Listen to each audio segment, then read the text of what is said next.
Hello, everyone. Welcome to the show. I'm very excited to be joined today by Gunnar Miller. How are you doing, Gunnar? I'm good, man. Thanks for having me on the show. Absolutely. Thanks for coming on with me. We're going to be talking about sales execution today. And given your background in pro wrestling and now sales leadership, I believe the perfect title for our show today is Wrestling the Deals. Sound good? Hey, it sounds like a great title to me. So to kick things off, I want to thank our sponsor, Zero Down Supply Chain Solutions, founded in 2003 by my friend Brad McBride. He's a college football athlete like you, Gunnar. And if you want to reduce your spend on shipping via LTL, parcel, or mail, be sure to click the link below for more information.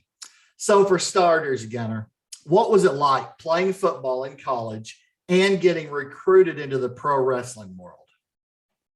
Well, that's two questions that we could do a whole podcast on, right? Give you Yes. the short story.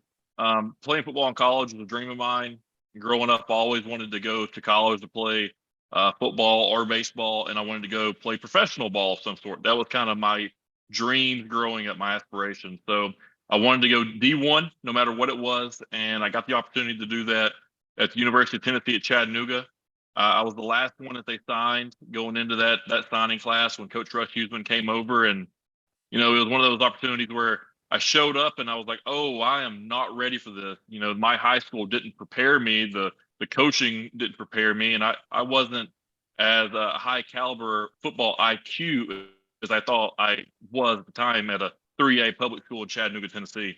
So, I got thrown to the wolves, and we just kind of figured it out. I became a 4-year starter, a captain of a Southern Conference championship team, and ended up having a pretty good career there. Made a bunch of great friends, and it was awesome. And throughout that process, I didn't get to do the professional aspect of it like some of my buddies did who got drafted. But another sport did come calling, and that was the WWE, and I was recruited by Gerald Briscoe from the WWE, and I had a tryout in June of 2014 as soon as I finished up. So it was an awesome experience, and I wouldn't change it for the world. That's awesome, man. So getting recruited into pro wrestling, I can't imagine. What was that like? What was it like? How did that go? Sure. Yeah. So I actually was a fan of the Ultimate Warrior growing up. He was a little bit before my time. I was born in 91. He was kind of a big guy then. So when I got into the football, I started painting my face up like the Ultimate Warrior, and we played Nebraska. The first game of my sophomore season, I had a really good game. There was an article written about me, and in that article, I referenced the Ultimate Warrior. Well, this is when he was doing a comeback as far as like YouTube, motivational stuff, social media. He saw this article and he retweeted it, and then he followed me, and then he started conversations with me, and then he got my number, and where I gave him my number, and I was like, I'm gonna get catfished here by the Ultimate Warrior, and he called me. I got a phone call from the Ultimate Warrior just about every week leading up to every game, preseason. He gave motivational videos to my team as well. And one day he asked me about professional football. I said I was realistic. I have neck injuries, probably not going to make it. He said professional wrestling. I said I've done zero wrestling. There's less roster spots. I'm even more realistic. That's probably not even a shot. He goes, well, I'm the Ultimate Warrior, and Vince likes football players. The next week I was getting recruited by the WWE and their athlete division, which was Jerry Briscoe. So that's pretty much how it happened. And unfortunately, he passed away before I was going to meet him that June. He passed away that April, but a great guy. He did a lot for me, and I really appreciate it. Absolutely. Yeah, man. He made it to the very top of the profession. Sure, and boy, it was something else to watch him. Good grief. Oh, yeah. It was awesome. That's really cool that he called you and brought you in, basically. That's very, very cool. So I'm going to show our audience a clip of you, Gunnar, in action right here. So check it out, everyone.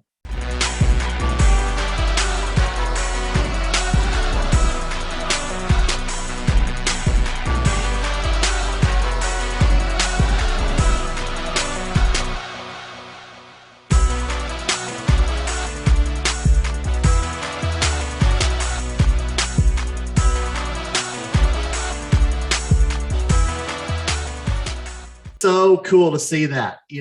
These days you're a podcaster, part-time wrestler, and a vice president of sales with 12 Point Logistics. Sounds like you have a full plate.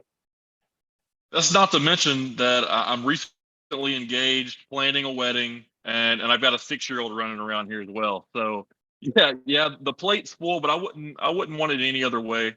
Growing up since I was 4 years old, I've always been at the ballpark. Funny story. People seem to call me the athlete of the family. My sister, April Miller Rasky, Hall of Fame softball player at the University of Tennessee, Chattanooga, pitched against the Olympic team, like stud athlete, right? So I've been at the ballpark my whole life. I came as soon as she was finishing up, and I'm just used to the schedule. I'm used to being busy. I'm used to having something to do, to train for something, to have a goal, to fail, to look for something else, to figure out ways to win. I'm just used to being busy. If I'm not busy, I'm depressed. So I like a full plate, and I'm always hungry. Sounds like it. Sounds like you do enjoy a full plate, and that's really cool too. So, I was asking you about your sales journey. You and I had a chance to kind of talk offline a little bit. You mentioned a role to me where you took a company from 1 million in revenue to 25 million in revenue. How did that come together? Sure, and that might have been a little bit misinterpreted, but so our company has went from obviously 1 million to 25 million, and the account that I have brought did do a large chunk of that, but I'm not going to take all the credit for no means. 12 Point Logistics, we're out of Saudi Daisy. This company started up in 2019. I came on February 2020. Now I know they were doing a little over 1 million revenue up to that point. That year brought on a pretty big account. We did about 6 million. The next year we did 17, and we're pacing 25 this year. Worst case scenario, we'll do 22.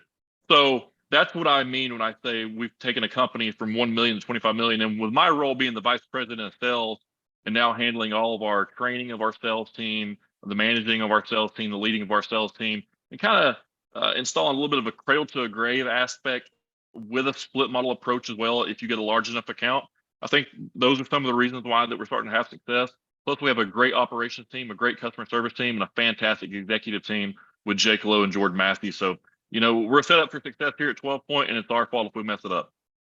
That's a tremendous sales trajectory that you just talked about. That's not easy to do. I've been in sales for 20 some odd years now. And to have that kind of growth trajectory, obviously, it takes more than just the sales side. It takes execution, customer service, but you guys must be doing some things right for sure to get to that point. So, I've talked with a lot of athletes over the years who ended up going into the sales profession for whatever reason. Why do you think that is? I think a couple things stand out and come to mind. One of them being that athletes are extremely competitive. Mm-hmm. And they're trying to find a way to get better. And the easiest way to do that is to have something to measure. In most sports, we have stats. At the end of every game, there's a winner and a loser. So we know how well we did. Within that game, you have batting averages and touchdowns and completion percentages and tackles and all these different things. Well, in sales, you have the same thing.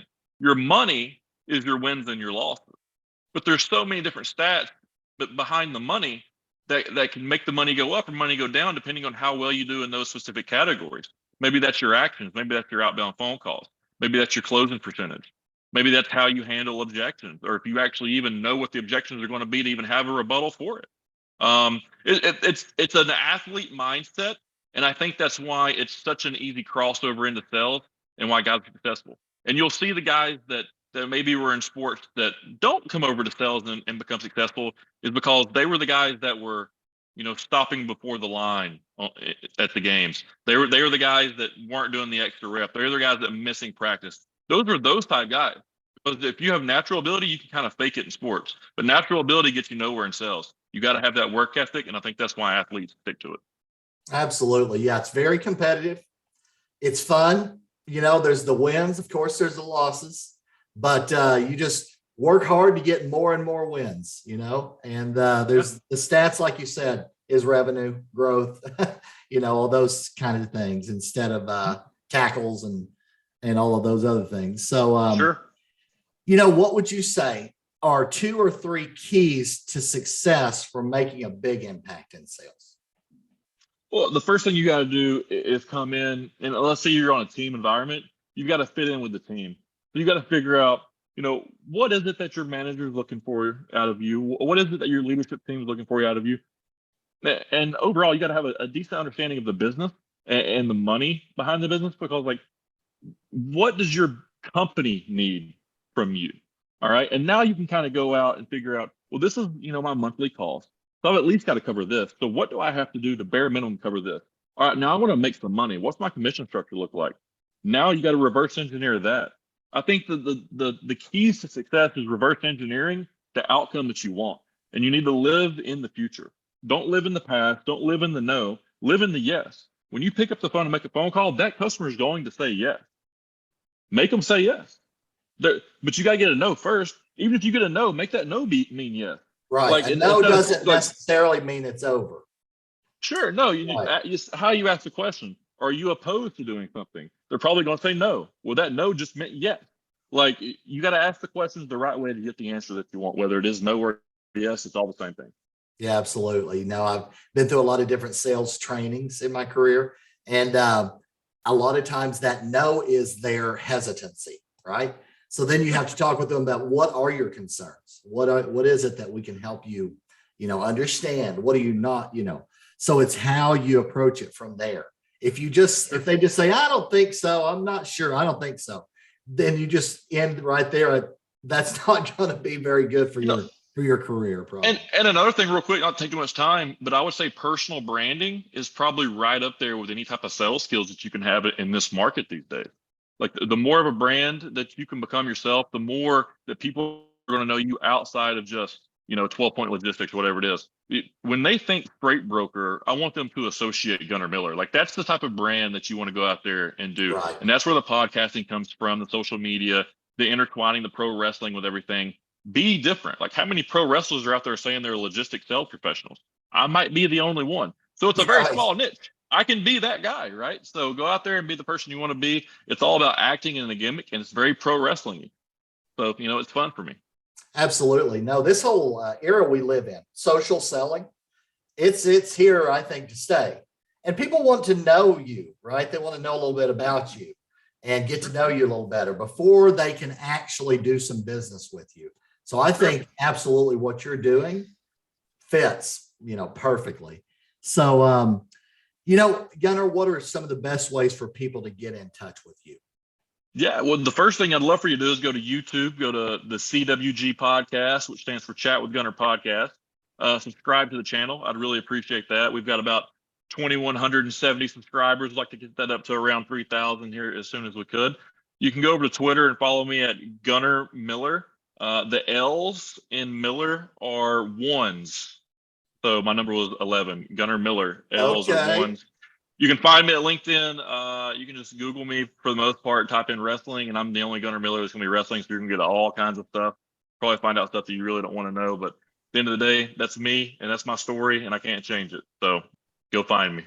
I love your story, man. I was telling you offline too. I grew up with wrestling. I have two brothers. We would do drop kicks on each other, hurt each other, break a little furniture, but had some fun times doing it. So absolutely. Well, you know what? Thanks again for coming on with me, Gunner. Really appreciate it. Hey, I appreciate you having me on. And next time I can do it, I'd love to get on. Maybe we can get you on mine as well. Absolutely. I'd love to come on anytime, man. So that's going to do it for this episode. Take care, everybody, and we'll see you again soon. Bye-bye.